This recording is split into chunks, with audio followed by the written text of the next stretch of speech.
Yes, people, what's happening? Welcome back to the channel and welcome to another live stream. And if you happen to be watching this back after it's gone out, then welcome. Hope you enjoy. Guys, we're in the midst of an international break. The fixtures are done now.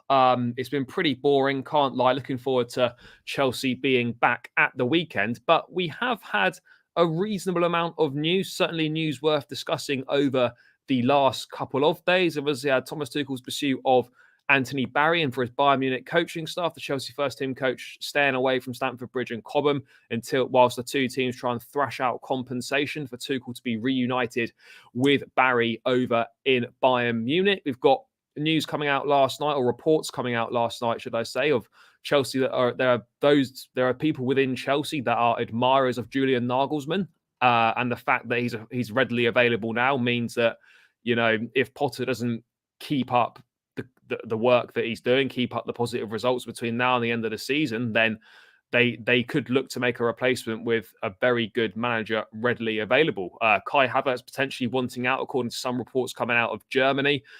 We've got Manu Kone, Romeo Lavia, key targets for Chelsea and midfield. There is quite a lot to get into. And of course, Victor Osimhen as well. He is a player that is of interest to Chelsea. The club want to add a centre forward as well as the arrival of Christopher Nkunku from RB Leipzig. So there is quite a lot to get stuck into. Lawrence will be joining me shortly. He's going to pop on for a little bit and we'll get into some of these topics in a little bit more detail. But for the time being, guys, make sure you smash the likes on the stream, subscribe to the channel if you haven't done so already, and feel free to donate via the super chat function as well. If you wish to do so.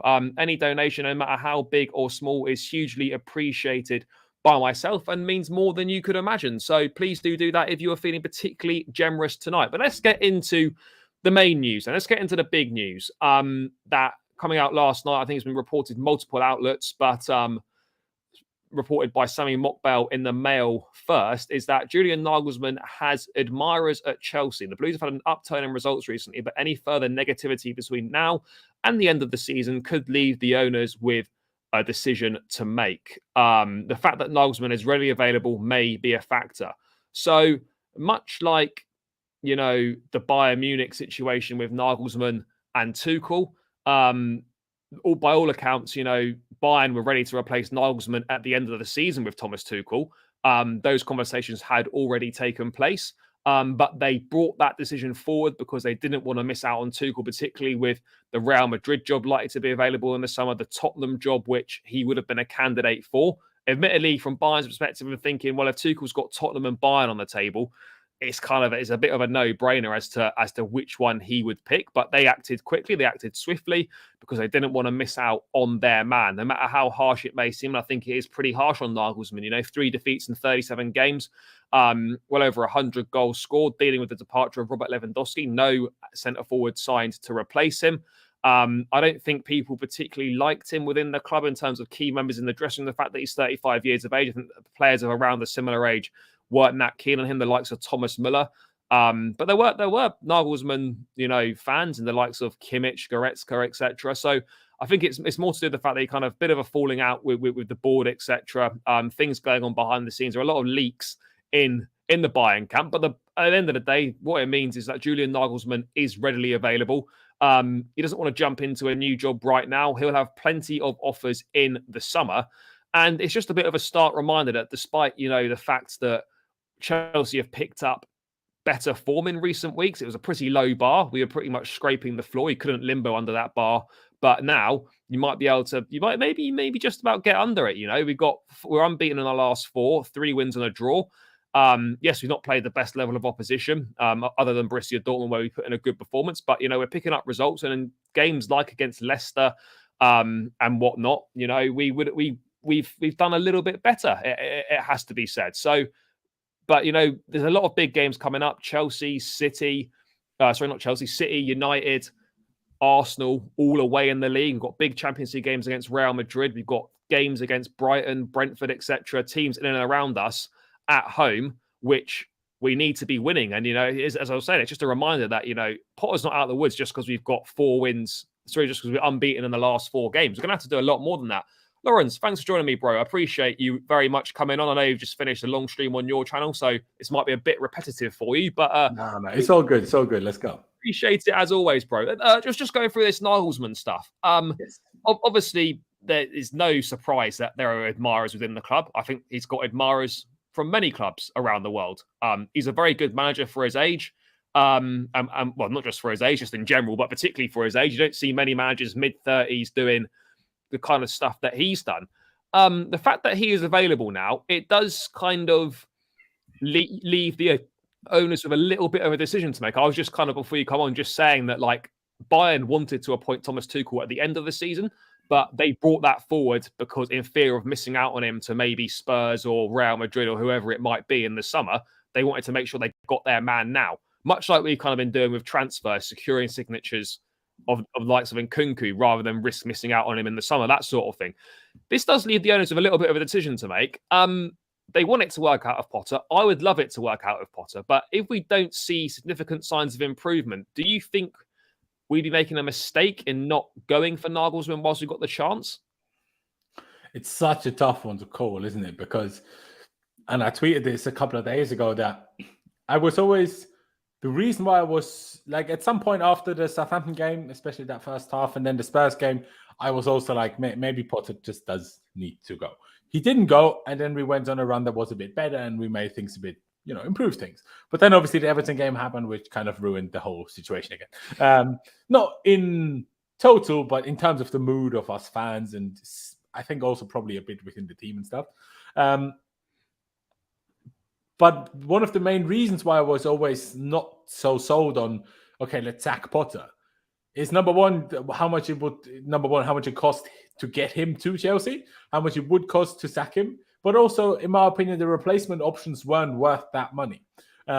Closest to it was probably Luis Enrique, in my opinion. But even then, I'm like, yeah, but I mean, he's only really been good with Barcelona, at maybe one of the best front threes ever. It wasn't particularly good with Roma. Yes, I know it's 10 years ago, but still, since other than Roma, where was he? He was at some Spanish club where he was like okay, but nothing outrageous. Wasn't he at Bilbao or something? Yeah, it might have been. I can't really remember. I actually can't remember where he was, but even at Spain, he wasn't that good. I mean, actually, in fairness, I think he did okay. Celta Vigo. But in fairness, with Spain, I know I've said myself that he didn't do a very good job with Spain. Yeah. They were a penalty shootout away from making the last Euros final. Obviously, this World Cup was dreadful. It's not been all bad there, but obviously people only remember your last tournament, and they were dog shit, if we're being real. They were terrible. I mean, they were great against, what was it, Costa Rica?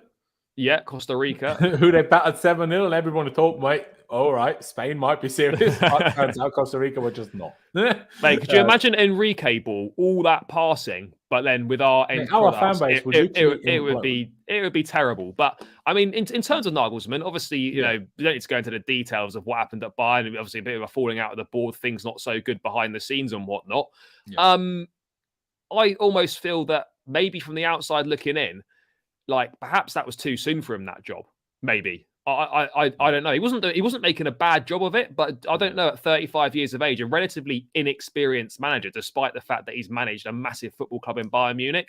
I don't know whether him coming to Chelsea, whilst I wouldn't be against it, is that still too soon for him? Does he? But then when you've got that reputation, where do you go? Because you're not going to go to somewhere that's a bit of a lesser club, are you? If you're Nagelsmann. Yeah. I mean, people are talking about it with Spurs. That's the reason why I don't really see him going to Spurs, because I'm like, why would, like, are Spurs even bigger than Leipzig? Do you know what I mean? Like, he might take a 2-step down. Which would he want to do that? Now, I agree. Maybe this job came a tad early for him. But I will also say, with at least the kind of guy and manager he seems, I think his next job, he will have learned a whole lot from his experience at Bayern.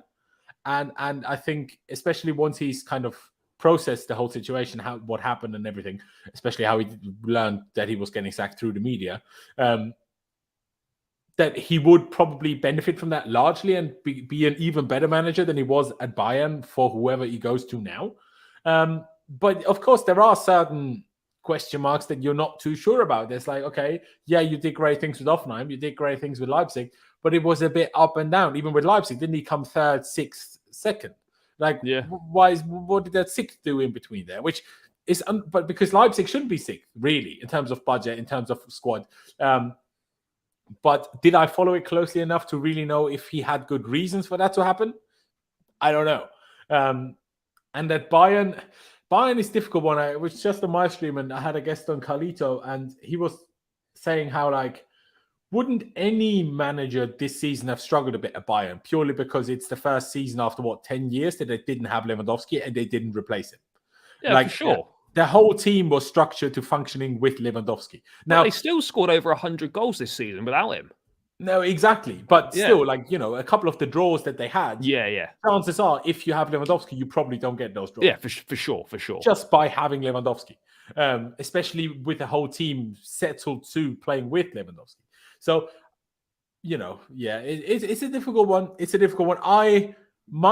He would be the one I would be willing to take the chance on, to sack Potter. But, I'm not going to make the decision. So realistically, either it has to go real bad from now until the end of the season. Otherwise, I don't see it happening. What I really hope, and I said this on my stream earlier as well, what I really hope that we don't do is the same that we did with Tuchel. Give Potter preseason and sack him in September. Now, that would be the worst thing to do. Yeah, if there's any inkling of doubt that Potter's not the right guy, get rid of him before the transfer window and before the preseason, because, as you say, that's the biggest mistake that we made, was not giving Potter the preseason. I'm not saying that. I mean, we might have done the same. We might have, if Potter had preseason, we may well have done the same. But it certainly put him massively on the back foot, coming in with no preseason and no summer transfer window. That has made a big difference. You're on the back foot as a manager straight away, let alone a manager that's never managed a top football club. We did put him in a pretty tricky position. Yes, he accepted the position, but of course you're going to accept it. We also offered him 12 million a year, which I still don't understand why we did that. Well, I mean, you're not going to. Surely he would have come for like 5, no? Well, yeah, for sure. Of course, what I was curious about, and I wonder what you think about that. You know how we have learned that a lot of the new signings we've made since Bowley have these contracts where if we don't make Champions League football, they get pay cuts. Yeah. I wonder if that also goes for Potter. It should. It arguably should more so than for the players, if we're honest. I mean, I don't know. I mean, to be honest, I've never thought about manager contracts. Like, no, really. Me neither. But yeah, we were just talking about it earlier. I mean, you would. I don't know. There must be some there'll be a base salary for sure. Yeah. But I wonder if, like, in terms of team performance and whatnot, how the team does. Whether there'll definitely be team related bonuses in terms of if he wins a trophy, like. Obviously, not going to win anything this season. You wouldn't have thought, but if we were to win if we were to win number 3, then there's probably a sizable bonus to be paid to him. No, of course, separate bonuses, but still, if the base salary is 12 mil, even if we're not in the Champions League this next season, that's crazy. Maybe we should just sack him purely on the basis of being on 12 mil without being in the Champions League. Yeah, I mean, who knows? But in terms of Nagelsmann, how do you think he would do at Chelsea? Because I'm not saying that Graham Potter and Julian Nagelsmann are like similar managers, but they're both kind of long-term managers, I suppose, as it were, quote unquote. I mean, how long-term can a manager be, really? But they're more. But do you think that about Nagelsmann, though? Because he hasn't been anywhere for more than 2 years. No, he hasn't. That's the thing. But then I guess if he's he might be a long-term project manager, but we don't know that.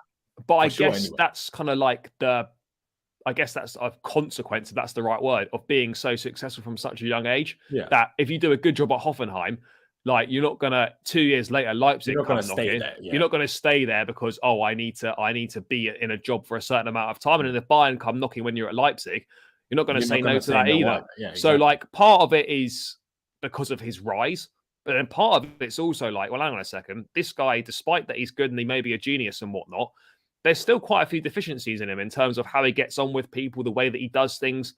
There's no perfect manager. There'll be there's good things for Nagelsmann, and there'll be things that aren't so good. Yeah, no, it's true. I really wonder, though, did he have any personal issues with anyone at Leipzig or Hoffenheim? Because, I mean, Bayern are kind of turning into us, where they sack every manager every 18 Mate, to I could 24 imagine that Oliver Kahn and Sally Hamisic are a nightmare to work with. I mean, Sally Hamisic is just a big cunt. Like, he is. He's not. That's all he is. He always has been as a player, as a man. I don't know him, but as he comes across as a man and as a sport director. Mate, I'm not that I'm going to be paying attention to it that closely. I'm really interested to see how Tuchel gets on with them because we know that he falls out of people, fell out at Dortmund, fell out at PSG, fell out at Chelsea. He's got a track record of falling out with people at his clubs. In Tuchel's first press conference, it was already getting heated between him and Salihamidzic, I thought. The journalist was asking Tuchel the question, not Salihamidzic. He was asking a question because they recently changed their goalkeeper coach, which Neuer was fuming about. Because it was Neuer's best mate, wasn't it? Exactly. And the journalist asked whether now that Nagelsmann's gone, whether they would still use the new guy or whether they would bring the old guy back. And Tuchel was about to answer, and Salihamidzic basically just interrupted him and answered for him. And Tuchel looked at him like, "Well, what the flip?" I was like, "Well, that's a great fucking start."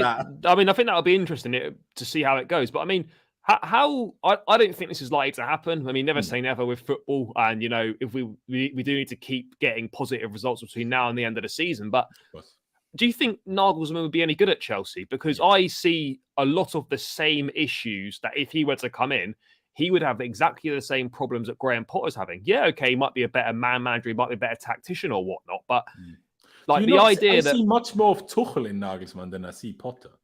Yeah, in terms of defensive solidity, but he's more in terms of the whole career path, really. Yes, Tuchel did it a little bit later, but both ended their playing career with injuries early. Isn't it That's mad, why they became successful managers at a young age. On that, I'm pretty sure when Tuchel was manager of Mainz, Nagelsmann was one of his defenders or something, and he had to retire. He had to retire because of a bad injury. And Tuchel told him to be a coach or something. There's something along those lines. There's a bit of a link there. I definitely read it somewhere. I don't know if he was. I think you're mixing. I think Tuchel was that with Rangnick. Was it? Was it not? Yeah. Nagelsmann was definitely. Nagelsmann, I just googled it now, and as a player, he was at 1860 Munich and at Augsburg, but only ever the second team of each. Oh, so he wasn't that great then. No, he wasn't great. No, I mean he's better than me, but but in the grand scheme of things, as professional football, in the grand scheme, that's pretty poor. But I mean, in terms of if he were to end up at Chelsea, I don't. A lot of people, because it's like the new shiny toy and whatnot. A lot of people think suddenly all the fortunes are going to change. They won't. We would. I'm not saying we'd go on 2 wins in 15 or 16 or whatever it was, but we would go on bad runs of form under Nagelsmann, and then do we get those same people going, oh, he needs to go now because at the first time we would. So of course. Where do we draw the line? I still rate him higher than Potter. Personally. Yeah, but where do we draw the line on this though? Because on the fan base, bro, there's no line. There is no line. So full well, Nagelsmann comes in, everyone's great, Nagelsmann's in. We lose a few games. Oh shit, he needs to go. People have got no patience. Until people have got patience to. And if Mason Mount was at Dortmund, every Chelsea fan would want to sign him. Yeah, well, exactly. And I just don't know whether Nagelsmann would be any good or not. I think there's got to come a point where we actually just give a manager some time, regardless of if we're doing shit results for a little bit. We just have to try and ride it out because otherwise, I just think he would really work with everything that we're trying to do. There's so many young players and this modern and so he just fits that mold because Potter isn't old either. But Potter just looks like this old countryside Englishman. Where I'm while Nagelsmann is this little Munich hipster. he's turning up with his flipping longboard without socks in his sneakers. Do you know what I mean? Where mate. Well, it would just work, and especially during the Potter criticism weeks a few weeks ago. They were always talking about aura. But Nagelsmann has aura. He does. And to be fair, people forget, he's only 35. So it's mad. Of course he's going to do things that, a manager in their 50s is not going to do. He's going to turn up on a fucking... Yeah, exactly. He's 35. He's barely older than us. Do you know what I mean? He's the same... I think that's another problem, is the same problems... is that he didn't get on with the players in and around his age. So the likes of Neuer, the likes of Thomas Müller and whatnot. Oh, that's interesting. Let's bring this up. Oh, let's get rid of that. Let's park this Nagelsmann conversation. And we'll bring up this latest thing. Mate, never a dull day being a Chelsea fan, is there? There's always something. No. Always something. Where is it? Is this it here? Yeah, this is it. Chelsea are Mrs. Matt Hughes, Daily Mail. Don't really know what he's like. Not as good as Sammy Mokbel. Not as good as Sammy Mokbel, but would you say just a shit Sammy Mokbel? Probably not. Chelsea are ready to battle the Premier League over a potential breach of spending rules, with the Blues ready to cite the collapse of contract negotiations with Rudiger as a potential loss of income if charged with breaching profit and sustainability rules. I'm not going to pretend that I know anything about footballing finances. I don't really know what to say about this. Well, I have a thought. Number one, I think they would laugh us out the park, because if we did get him a new contract, there wouldn't have been more money. There would have been less money, because we would have paid him more wages and we would have paid him a signing on bonus. And we can't then just say, but we would have sold him. Well, there's no guarantee for that, is there? So I don't think that will run personally. But I think the whole idea that we're in such crazy danger of the Premier League spending rules, that's the part that I think is scaremongering by the media. I think we're going to be absolutely fine. We're going to sell Gallagher and 2 or 3 others before January 30th, and we're going to be just fine. Yeah, I mean, the next bit that follows on from this, if it's going to... it's not put it in there. Let me refresh this so it comes up. Something to do with the profit. I mean, I don't understand any of this football finance stuff. But anyway, let's wait for this to load. And right, has that come up with a... Yep, there we go. So the accounts published this week take the club's losses over the Premier League's rolling 3-year period to 241.9 million. They made a profit of 32.5 in 1920, followed by a record loss of 153.4 the following year, putting them at risk of breaching the limit of 105 million. But 105 million, what, in total or as an average? I don't... total, is that 105 million loss? You can't lose more than 105 million over 3 years? Or you can't... I don't understand that. Yeah, no, that's what I mean. Because, I mean, if we're currently at 250 million and we need 105 million, well then... We're going to have to sell some guys real quick. You're trying to comply with the rules next year, even if this season accounts are signed off, as the club have spent 500. In addition, they are also facing the loss of around 80 million in Champions League revenue, as they are unlikely to qualify for any European competition. Well, I wouldn't say any European competition, but we're certainly not going to get the Champions League money. There's obviously... I still think it's a bunch of scaremongering. You know, remember last year we were supposedly going to cease to exist and play for non-league football? What I would say is there's obviously there'll be some semblance of truth in terms. There'll be something that potentially maybe doesn't add up, or there's not. We're definitely in the minus, and we need to sell some players. But we're all aware of that. But we all know that. So I mean, I'm not suggesting that this is like inaccurate information or whatnot, but at the same time, I think it's very much how serious it is. That's what I think is. Yeah, I think the club. I mean, I don't think these guys are stupid. You know, these guys are new on the block. They might be footballing idiots, but they're not business idiots. No, I mean, they new on the block. They came in, exploited a contract loophole that no one else had thought of at all in football within months of being here. So I don't think they're stupid. You know, whether we are going to overspend or not, or whatever it is, it just means we're going to have to sell a few players, which we all knew that. It's hardly breaking news that when you've got a 33-man squad, you're going to have to sell a few players to raise some money to comply with the rules. Hardly breaking news in my book, but let's kind of see how that plays out. Moving away from Nagelsmann, because I think we've kind of covered that enough. I just wanted to briefly get your thoughts on, mate. I know it's a couple of days ago now, on Thomas Tuchel, kind of, you know, the public declaration that he wanted Anthony Barry without making any contact with Chelsea or whatnot. Barry's at the moment staying away from the training ground and Stamford Bridge, while Chelsea haggle with Bayern over his future. I think Bayern have offered some sort of compensation fee, not what Chelsea are looking for.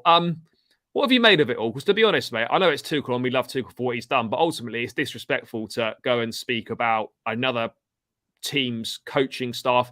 Like you wouldn't speak about another team's player like that. So why is it? No. Why is it? And have you ever heard of a manager doing that about another coach?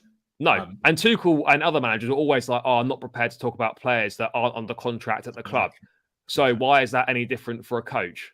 exactly. I'm not saying he meant it maliciously, or it could have just like maybe it was a slip of the tongue, or maybe he kind of meant it in a different way. I don't really know, but end of the day, like he said, I think he meant it in a way of trying to do it to make Barry like realize, oh, I really want you. I even said it publicly. Yeah, but surely he's got his phone number. He would have just rung him up, mate. I want you. Are you coming? Yeah, no. But doing it publicly will give Barry the feeling like, oh, yeah. But you can understand why Chelsea would be. You can understand why Chelsea are annoyed. No, like, of course. It's not really acceptable, regardless of who it is. And yes, you could say, oh, it's only a coach or whatever, but it's not who it is. It's the principle of that situation. Ultimately, Barry is more than likely, well, I'd say 99% going to go to Bayern. People seem happy about that fact because they seem to think that because we've conceded a few goals from set plays this season, that he's suddenly shit. He is more than just a set piece coach. And the fact that Thomas Tuchel actually wants him at Bayern must mean that he's probably half decent. So I don't know why people are kind of celebrating the fact that he might be moving on. I mean, do you think he'd be a big loss? I don't know too much about what he does, but he's obviously a talented coach and well regarded. I mean, define big. Do you know what I mean? He's obviously was here when we won the Champions League, but he was also here when things imploded on the Lampard, when things imploded on the Tuchel, and when things were in the process of imploding on the Potter. So like he was here for all of that, and he was overseeing training for all of that. So like, you know, I don't think he was gonna be would be the biggest loss, but also if he wants to go, fuck off then. Do you know what I mean? If you'd rather go to Tuchel than stay here, first of all, why did you stay in the first place? Just fuck off. But absolutely no chance should we even entertain the idea of letting him join them before our potential semi-final against them. Because if he's their coach, by the time we play them, well, then we're fucking mudded. We can't allow that. Yeah, I mean, now, I know it's unlikely that we probably play them. Will we beat Madrid? Will they beat City? I understand. But if we do, we absolutely cannot have our coach, as their coach. Like, I know Tuchel will probably know most things about us still anyway, but still things have changed under Potter. And Barry would know all of those things. We can't have that. Yeah, I mean, there's no, not like with members of the board. There's no like gardening leave or anything like that, is there? There is an F1. You know, there is an F1, yeah, because otherwise you just take all the technical secrets and then off you go. I mean, you're not allowed in the in like any of, if you're leaving the team, you're not allowed in any of the team meetings or any of the development meetings for the following season because you know it's not fair. But yeah, I mean, obviously that's not ideal. But are you that bothered by it if he leaves? Like. No, I'm not. I'm not going to be. He's certainly more than the set piece coach. He's more like a defensive and set piece coach. Obviously, you know, it's not just the coach, man. He's just the coach. Like, I'm not going to lose any sleep over him going or be devastated by it. But I'm not going to be celebrating the fact that he's going because the fact that Tuchel wants him means that he is obviously good at what he does. So any person you lose that's good at their job is never really a good thing. Yeah, so yes, of course we can replace him with someone else. And, you know, it's not going to be like, it's not going to make the biggest difference in the world if he stays or he goes because, you know, how important is a coach per se? Reasonably important, but, you know, they come and go. But it's not ideal when you lose when you lose someone that's good at their job, basically. When you lose good football people from the club, it's never a good thing. But yeah, good luck to him if he goes there. But yeah, it is just a little bit disrespectful on Tuchel's behalf. I'm sure he didn't mean it, but it's not. It's the principle of the situation, and he shouldn't have publicly declared it like that, in my opinion. Right, let's move on slightly. Very briefly, still on Bayern. This is a bit more Bayern related than I intended it to be. But thoughts on this, mate? I don't know if this is just because Thomas Tuchel likes Mason Mount. Mason Mount contract situation unsure. Therefore, put 2 and 2 together and come up with Bayern Munich looking to make a move for Mason Mount. That may be how it works. I don't know. But mate, what are your thoughts on this? The Mount stuff doesn't really seem to be any further down the line in terms of negotiations. We're not going to get any now until the summer or end of the season. Would you prefer a move to Bayern Munich for Mason Mount than Liverpool if those were the options? Yeah, 100%. Yeah. You think that would be better? I guess it would be better as well because we're not selling to a direct rival. I don't know how he fits in there, but I think he's got more chance of fitting in at Bayern than he does fitting in the Chelsea team. Because I think we look at it now, where does Mason Mount play? If we play 4-2-3-1, where does he play? He doesn't get in the team. If we play back three, he doesn't get in the team. If we play a 3-man midfield, then he maybe gets in the team. He would get in the team, but not on a regular basis. He'd be a rotation option, which is fine. But the only way... I think he would start in a 4-3-3.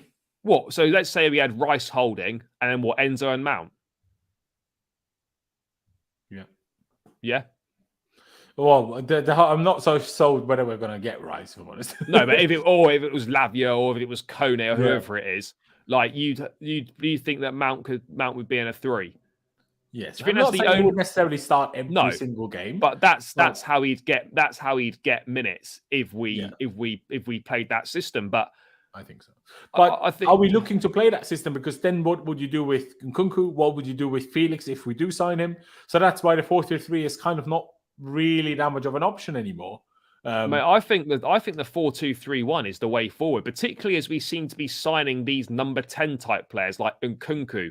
If Felix ends up staying next season, these kind of Havertz can even play as a second striker /10, whatever position you want to call that. Yeah. Like Mount, unfortunately, in that 10 position, does not get ahead of Felix, does not get ahead of Nkunku, and he probably doesn't, or he may on occasion, but he doesn't really get ahead of Kai Havertz either if he stays. So he's got a bit of a problem. Because I feel like the 4-2-3-1 was just a stopgap formation. Personally, I don't think that's necessarily what we're going to play long term. But we're clearly going to use 10s. So, I agree. And that's why I'm like, okay, if it's to Bayern, I hate Bayern personally, but that is just a personal thing rather than anything much to do with Chelsea. If anything, as Chelsea, we love them because we had our greatest ever night against them in their stadium. But if you go abroad, I would like for you to stay. But I mean, if you and the club can't find a compromise, well, then it is what it is. Do you know what I mean? Yeah, it is as simple as that. And I just wouldn't sell him to a rival. No, I wouldn't. But if he wants to stay in England, then we just have to accept that he's going to go to a rival, and that's just, unfortunately, that's just the way it is. Scott McTominay has scored a brace against Spain, and Kepa is in goal. Mate, Scott McTominay is a goal machine for Scotland, mate. He scored a brace in the other game as well. Their first, and apparently Kepa had a stinker for the first goal. I don't know if that's true. Spain's weird with goalkeepers because their best goalkeeper is David De Gea, and they don't pick him. Yeah, because he can't play out from the back, and Spain want to. So yeah, but they end up going with players like Unai Simon, Kepa, David Raya. I don't really know. Mate, whenever you need to go, let me know because I know you haven't got all the time in the world.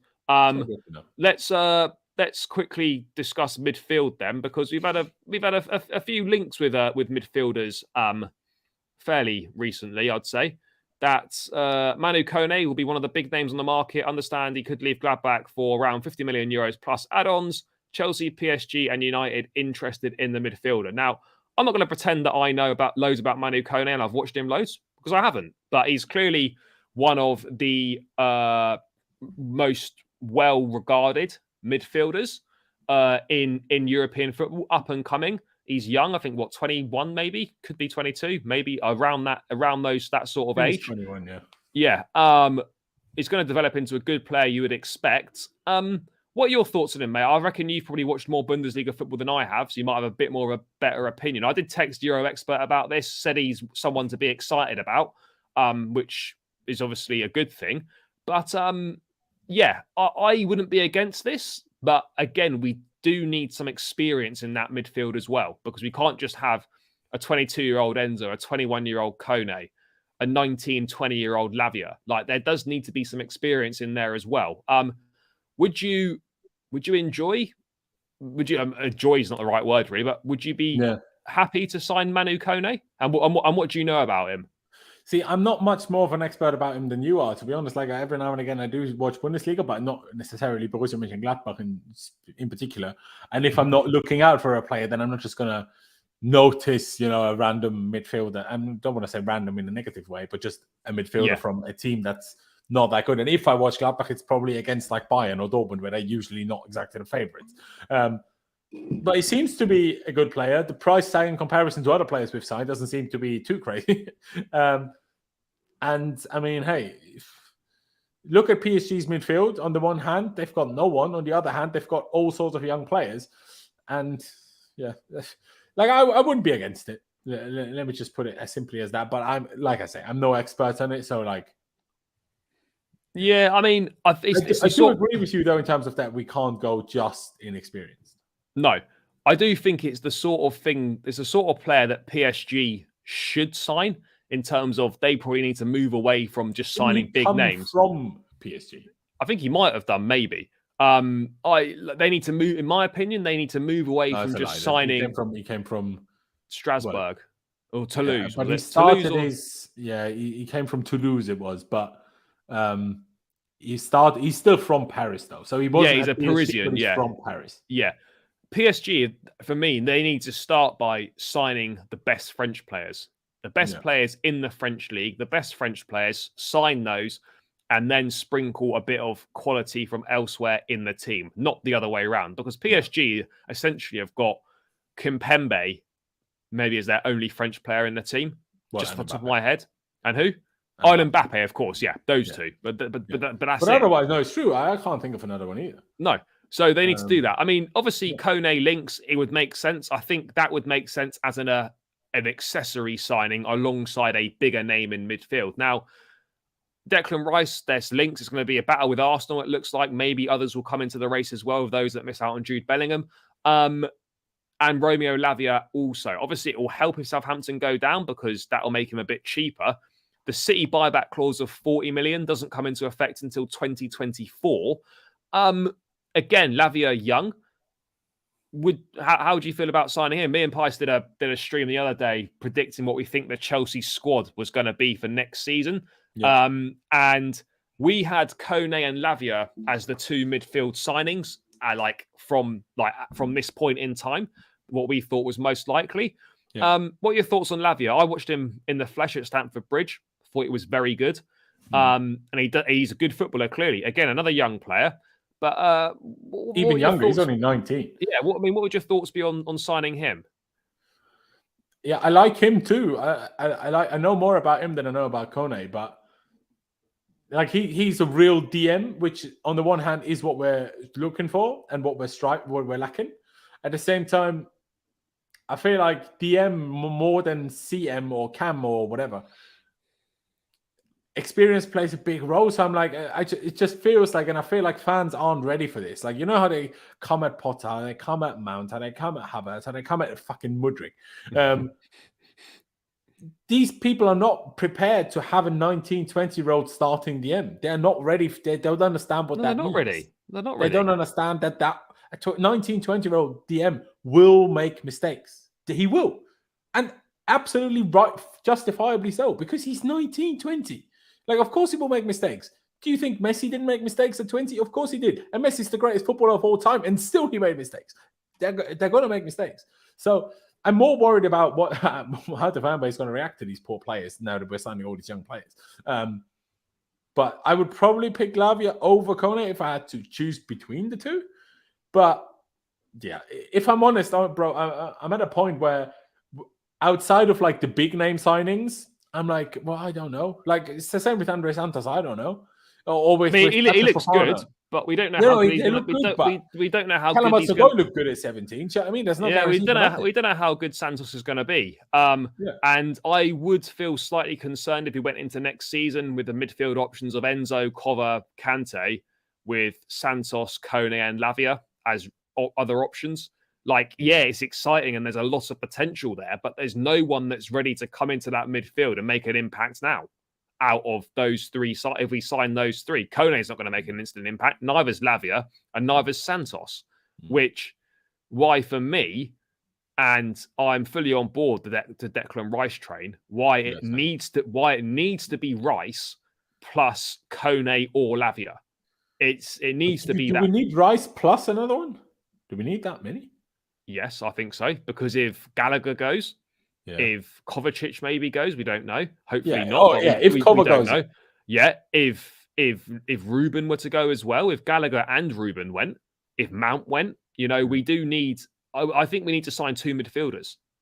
I just think I know obviously selling the academy products for financial stuff is easier, but surely it's just easier to keep Ruben.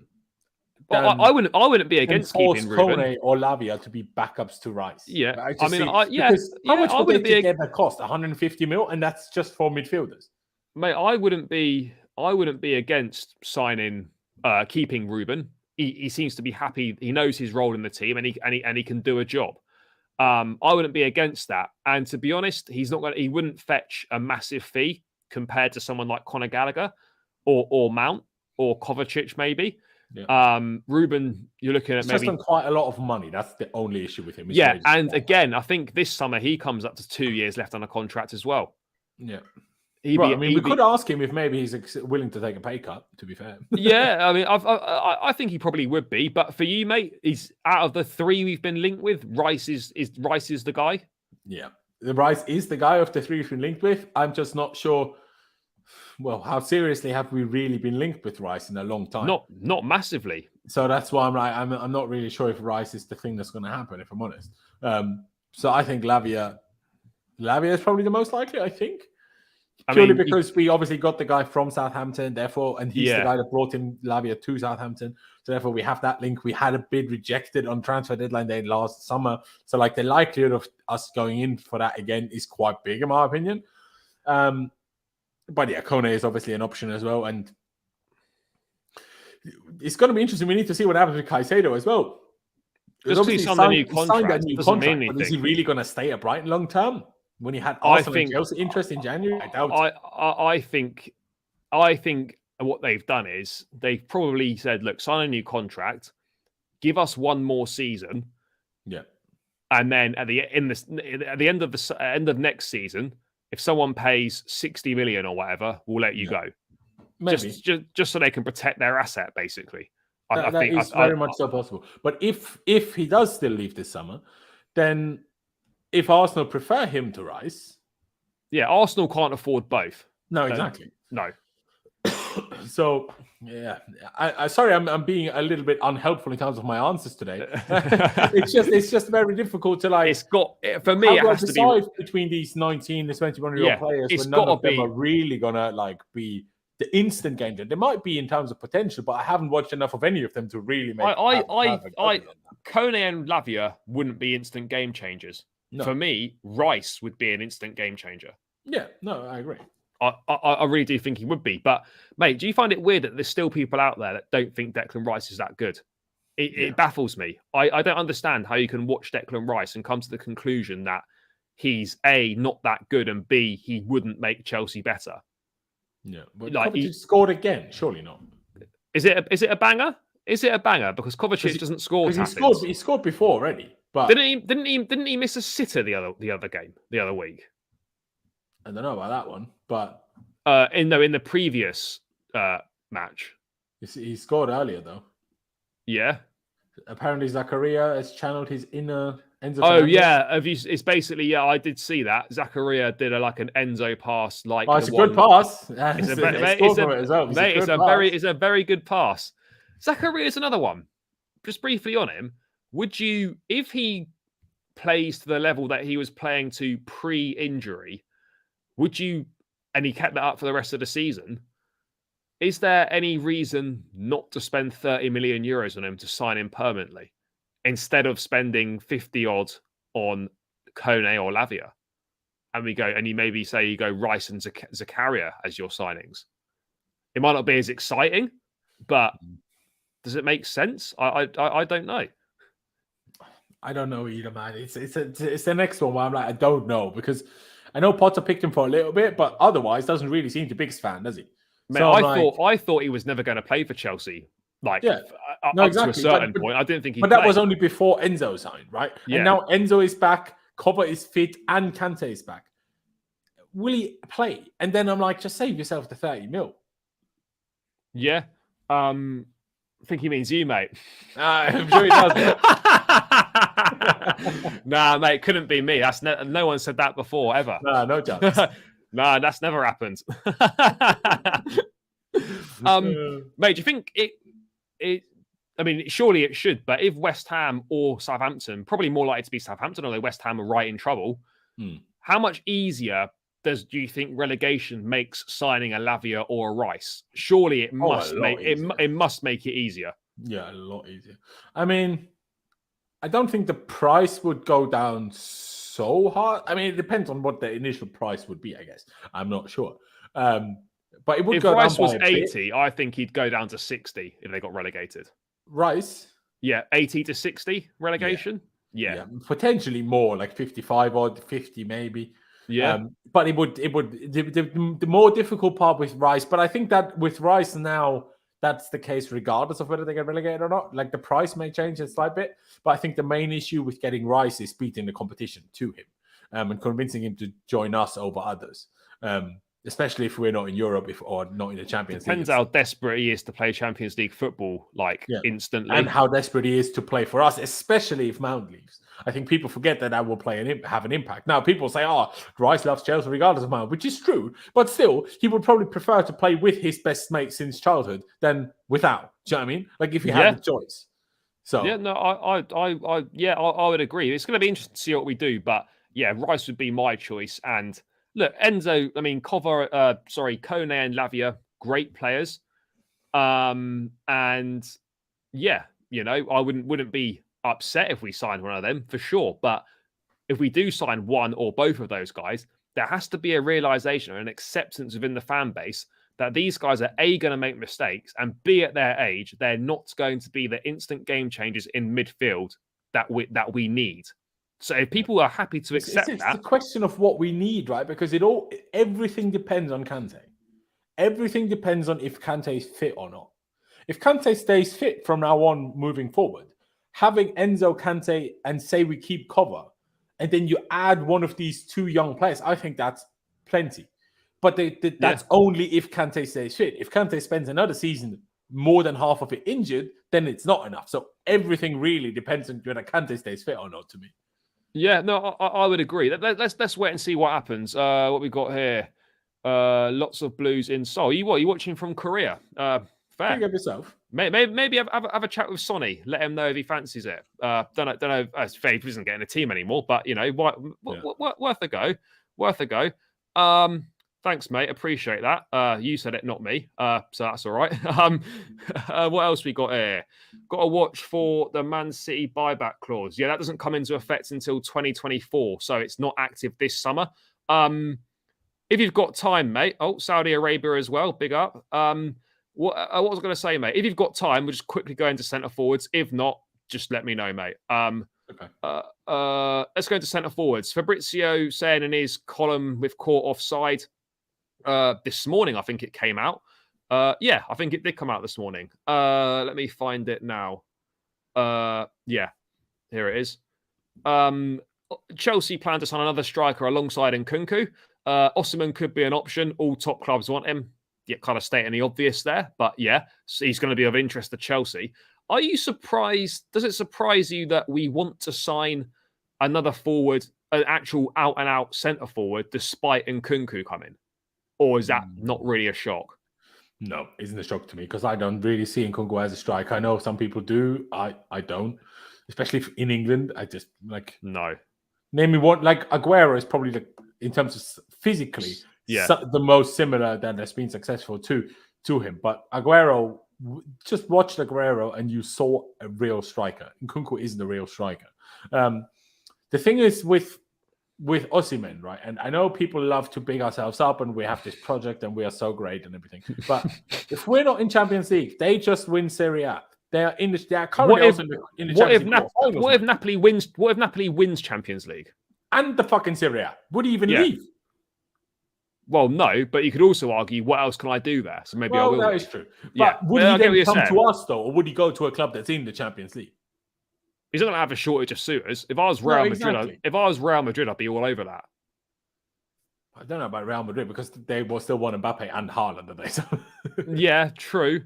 But, I mean, you look at Osimhen, right? And I was having this chat with Pice the other day. I'm not saying that Osimhen and Lukaku are similar players and whatnot, but all the things that people are gassing up Osimhen for, are exactly the same things that we were getting excited about Lukaku doing in Serie A. There's no difference. So for me, whilst Osimhen he's got a higher potential than Lukaku, Osimhen is just doing what Lukaku was doing in Serie A. And we got really excited by that, and we're getting really excited again. So I'm not saying Osimhen's a bad player because he clearly isn't, but how do we know whether this form is going to translate to the Premier League? Because everyone thought Lukaku was going to be amazing, myself included, because he smashed up Serie A. Osimhen's doing the same, but does that mean that that's going to transfer to the Premier League? And that'll be my big question, which is why I agree with that concern, but I would argue that concern applies to every striker, even Premier League of course, strikers. Because for sure, Lukaku, I know he smashed it at Inter, but Lukaku had also more Premier League goals than Didier Drogba. Lukaku was a Premier League proven, experienced striker. He still flopped. Yeah. So it's like this applies to kind of everyone. So I'm like, well, yeah, that is certainly a concern. Yeah. I mean, Daniel is right though. Every time we sign a big striker, they always flop. Might as well just keep Havertz. They do tend to flop. But I mean, out of what we've been linked with in terms of Osimhen, Ivan Toney, Vlahovic, there's been kind of links with Vlahovic. For me, I'm not really that keen.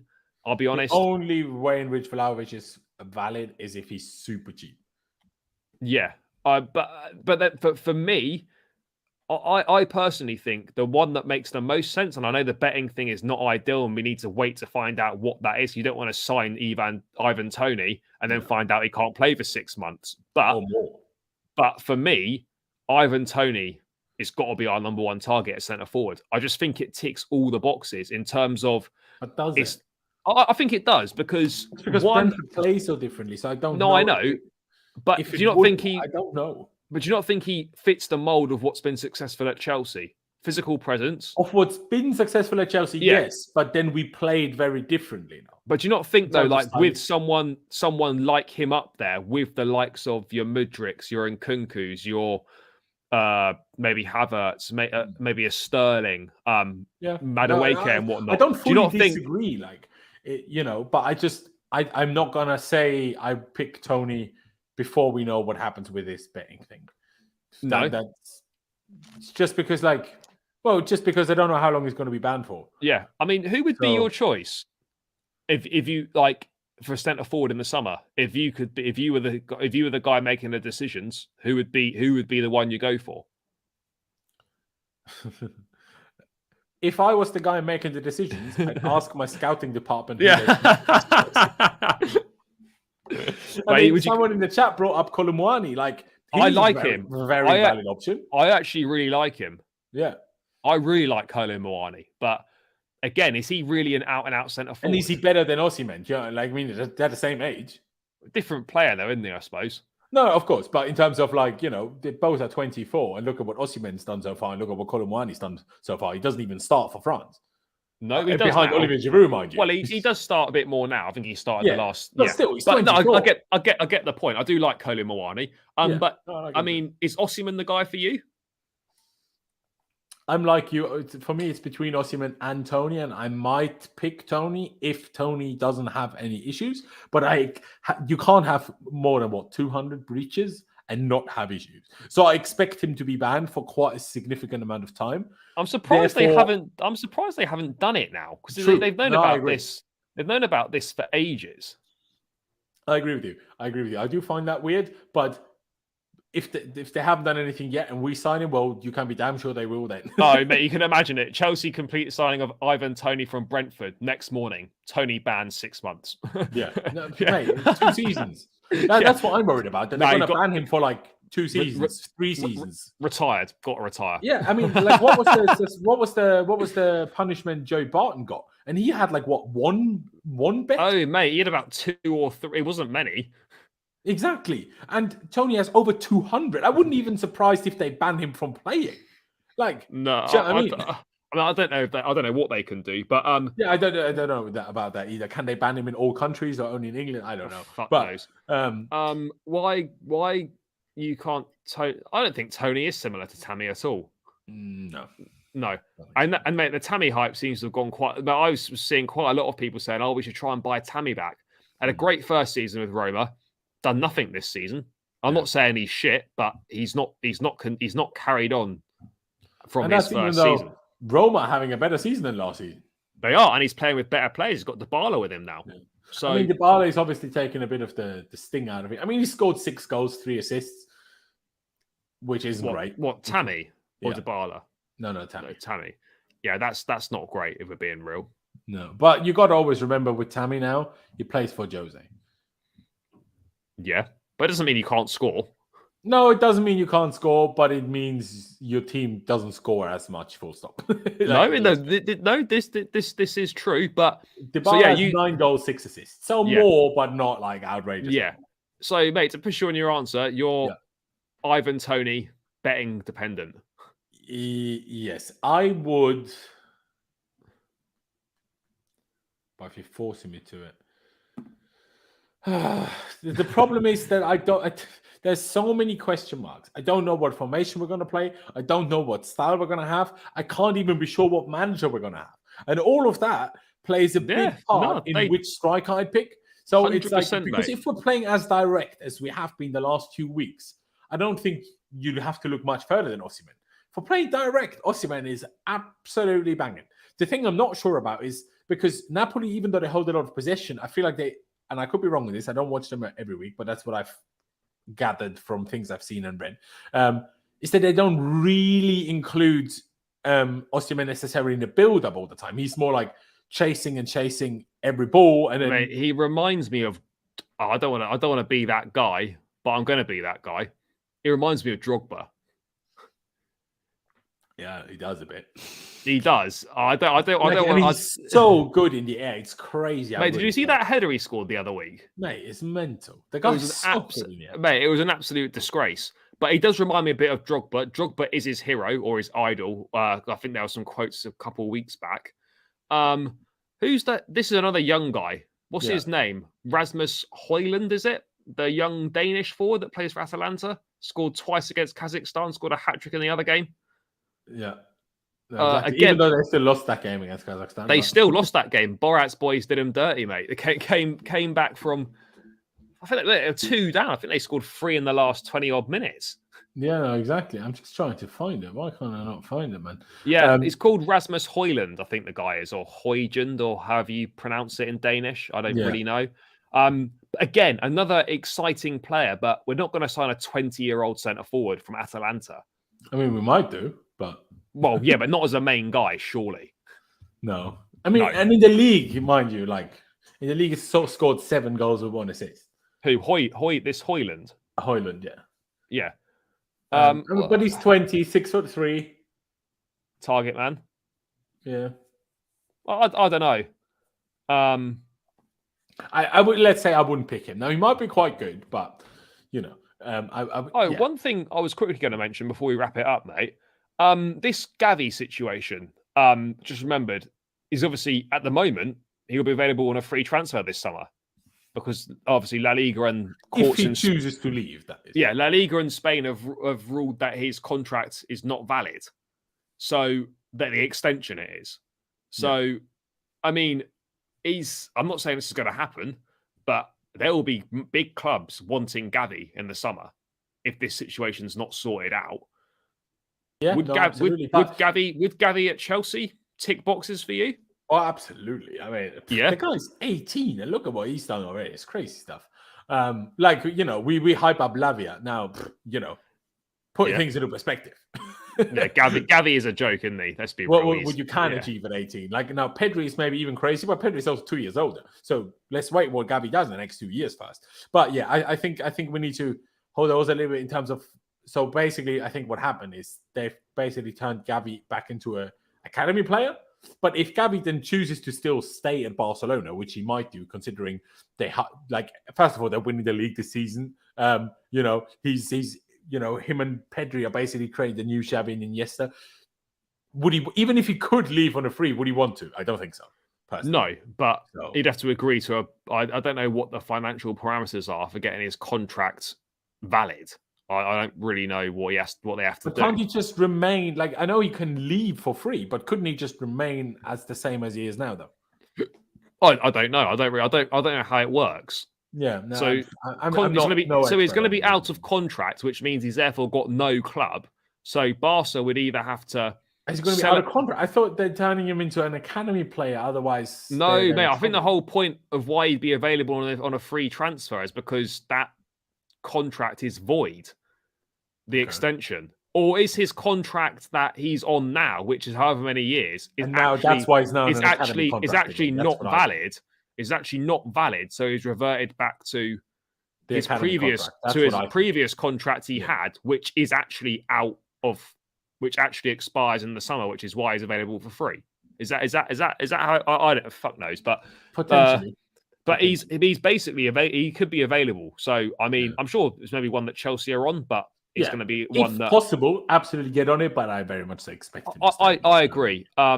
Sesko is not happening because he's already signed for RB Leipzig, and again, the hype's gone a bit quiet on him. Did he really? He signed for Leipzig. Yeah, he's going to Leipzig. It's done. Must have somehow gone past me. Yeah, mate. It's that multi-club model benefits, mate. Yeah, benefits. Mate, benefits of the multi-club model. You take whoever you want from RB Salzburg. Yeah. That's how transfer money from your one bank account into your other. Mate. Yeah, that's what. But hey, if they do it, at least we can do it too. So yeah, exactly. If we can get a port. I mean, to be honest, the problem is that there's not. I don't know if we're going to find a club that's going to produce as good a players as RB Salzburg do. But who knows? Yeah. No. But yeah, no, Sesko's gone. Yeah, I mean, I think that seems like a pretty good place to round out. Covered most stuff. No major news coming through whilst we've been on here. So yeah, I think we'll call it a day and round it out there. Guys, thanks so much for getting involved in the chat as always. Massively appreciate it. Make sure you smash the likes on the stream on the way out. Subscribe to the channel if you haven't done so already. About 400 odd from 3K. So we're slowly getting there. End of the season is the aim. Before would be ideal. So please do hit that subscribe button. Let's get it done. Lawrence, thanks for your time, bro. Massively appreciate it. Guys, make sure you subscribe to Lawrence's channel. Just click the @ in the description. He's on the road to 20K. Let's get him to 17 first. He's almost there. So please subscribe to Lawrence's channel. Loads of great content on there. And you can follow him on Twitter as well, linked in the description. And help him get to 10K, which is not that far away now either. Very close. Yeah, there you go. Very close. Very close. So make sure you do both of those things, guys. I'll be back on Thursday with a little bit of a Mudryk special with Andrew Todos, the guy that did the exclusive Mudryk interview, will be joining me. We're going to discuss Mudryk's start to life at Chelsea and what we can expect and in the future from him. So make sure you tune in for that one Thursday night. I'll be back then. So yeah, enjoy the rest of your evening. Have a good day tomorrow. Or good rest of week, whatever. Catch you Thursday night up the Chelsea. See you again soon.